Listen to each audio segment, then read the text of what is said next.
I believe it's been determined now that patients with heart failure are at increased risk for systemic emboli and intracardiac clot formation, and certainly with atrial fibrillation, that risk is increased. It has been established that patients with heart failure are at increased risk for intracardiac thrombi, mainly because of the anatomy of the heart and the fact that there's decreased contractility and the increase in inflammation, which also increases clot formation and risk for systemic emboli. So the question is, what is the best approach to anticoagulate these patients? Now, heart failure patients are on polypharmacy.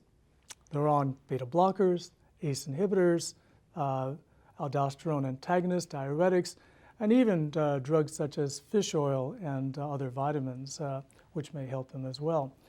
So certainly there are drug-drug interactions to be taken into account as well. Patients may be on antiarrhythmic agents such as amiodarone, which does interfere with warfarin, and therefore adjustments need to be continuously made.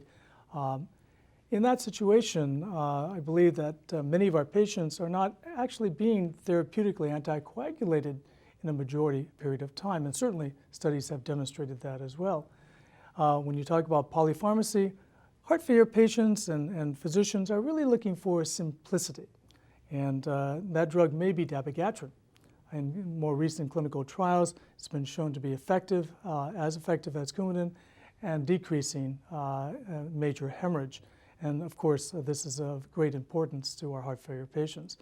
Now, our heart failure patients may also be on aspirin. Those patients with ischemic heart disease, for example, mandate some antiplatelet therapy, and certainly with atrial fibrillation, they would mandate an anticoagulant like dabigatran as well. So this combination would also be of great benefit. In terms of all heart failure patients, they do not require aspirin, meaning non-ischemic patients that has never been demonstrated to be effective. But certainly these patients are at increased risk for all other reasons in terms of increased inflammation, where anticoagulants such as dabigatran would be of keen interest, and of course to reduce the risk of stroke with atrial fibrillation.